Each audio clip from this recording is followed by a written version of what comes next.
The Forces Athletics elite battled it out for inter-services glory on the south coast. Sadly, blustery conditions in Portsmouth meant personal or even season's bests would be hard to come by. You can, though, rely on the Royal Air Force to be flying high, and Walker Shepherd cruised to victory in the pole vault. Although his leap of 4 metres 10 was well down on his achievement at the RAF Champs, where he broke the inter-services record by 1 centimetre, now he's focusing on featuring for Jamaica at next year's Commonwealth Games. I've got the qualifying height, not today, I was off about 80 centimetres, but I've qualified for it a lot this season already, so I just need to stay consistent and it's coming. So you reckon that next year on the Gold Coast you could be lining up for Jamaica? Yeah, I hope so. We're wearing the golden vest and that, yeah, that's the plan. A little bit too late to be rubbing shoulders with the likes of Usain Bolt. Different event, of course. Yeah, I've actually met him before, but we'll be at the same event. He's maybe got a few more seasons in him before he starts to pack it in, but who knows what'll happen, yeah. Well, look, congratulations on today, and congratulations earlier, on breaking that record. Oh yeah, thank you. It's a good achievement, that one. Yeah, cheers. Elsewhere, and Willis from the Royal Navy put in a solid shift in the men's 400 metres. Despite finishing behind Army star man El Hadji Drama, he was pleased with his runners-up spot and put his performance down to winter training on the bobsleigh circuit. It sharpened me up over the first 30-40 metres, and the weight training as well has probably helped.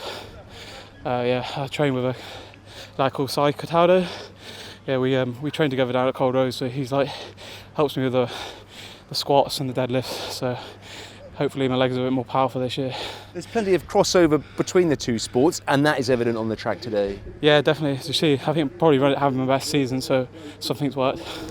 By now, the Army were inching in front of their opponents. Cyprian Onderi took the javelin top spot. But perhaps the biggest driving force as they surged towards retaining their title was the human dynamo Peter Moreno. The Guardsman proved his all-rounder credentials, winning among other events the high jump and the hurdles. He too has Commonwealth Games ambitions and hopes to represent Nigeria in the decathlon. For now, he's enjoying competing in Army colours. 100%, all the time. Every time I compete outside of Army, I use my Army vest or I use the Nigerian vest or the Windsor vest. But most of the time it's my Army vest, just like I did at the England Championship where I came second. So my next step is south of England and then Holland, if I get the right permission and the right support from the Army. In the women's competition, Michaela Harrison from the Air Force rolled back the years, winning the 400 and 400 metre hurdles. She achieved the same feat 2 seasons ago and was pleased to perform on the big stage once more. I'm not as fit as I used to be, but it's nice to be able to still do it because I did it 2 years ago, so it's nice to get back again. Yeah, inter-services champion over 2 events, that hasn't come lightly. You've obviously done some work over the off-season and into this one as well. Yeah, I've managed to get a bit of winter. I train in Oxford at Radley Athletics Club and managed to get in between work. So yeah, it's been good. It's not as much as I'd like, but enough. And of course some crucial points as well for the RAF women. Yeah, massively. We've got a really strong team this year. It's nice to see so many new people.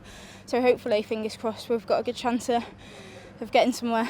Unfortunately for the Light Blues, they had to settle for 2nd overall as the Army took top spot, thanks in part to several of their team attending warm weather training with their parent cap badge. EMS team, so the medical services, they went out and I went out with them to Portugal. Was it May time? And that was brilliant. And I think a lot of the girls here today are EMS. I think it's majority are probably medical service, and I think that helps having that camp. So yeah, it's been, the Army one hasn't been, but I think it's going to be one in September.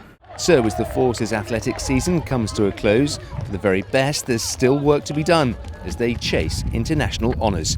Julian Evans, Forces News, Portsmouth.